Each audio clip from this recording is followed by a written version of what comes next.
If you are thinking to do a PhD in 2026 and you are not sure if it's worth it still, I should tell you that the answer is no longer like 5 years ago that simple, saying that yes, of course, go do it, it's worth it definitely.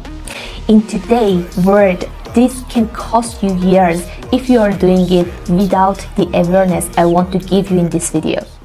The market has changed, the industry has changed, values have shifted, and if you don't understand how, you might start building something that no one else is going to pay for. So if it concerns you, still until the end, because in this video I would like to explain when actually PhD can give you power and when it can quietly weakens your position.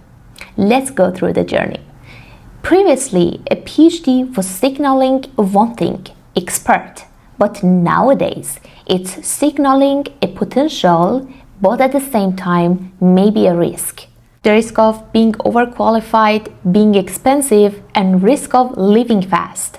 I've seen it, I've lived it, and I've seen and watched how different companies can react differently, depending on the context. Is a PhD in 2026 still worth it?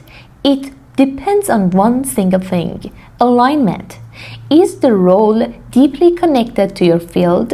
If yes, your PhD is power. But if it's not directly connected, it may not be your winning card. Because maybe you are competing with another person with bachelor or master and couples of years of experience in that industry and field. Here, experience beats theory when the role is operational.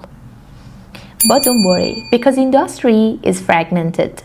Still, some of the companies, for example, in R&D, deep science, and also like advanced tech companies, they are still filled with PhDs and highly professional employees.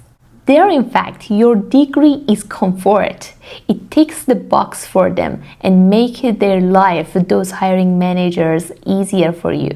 Also, in some consulting firms nowadays, I see that they are explicitly writing PhDs a plus or highly appreciated, which was not the case when I graduated maybe 2 years ago. So the market has shifted. But in startups, small to mid-sized companies, sometimes it can be quite the opposite. They are worried if you get bored, if you're expensive and you expect too much salary, and maybe you leave fast. Because of course you are growth driven. And at the same time, this is not personal, this is economics.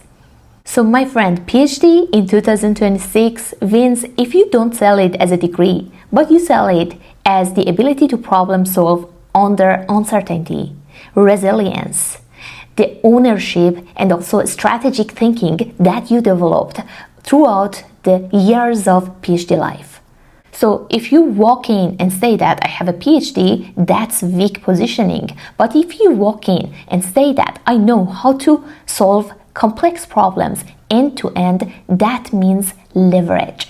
So here is the question. In 2026, do you seek knowledge or leverage? Because now leverage is what pays. So the PhD worth it if it builds leverage, clarity, resilience, and maturity.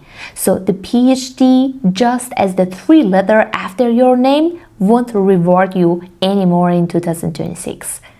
And I want you to know that that's not discouraging. That's exactly the true power, because now you know that it's not about the degree, it's about how you should play the game. And you get ready how to go through the PhD and afterwards how you should present what you've done preciously.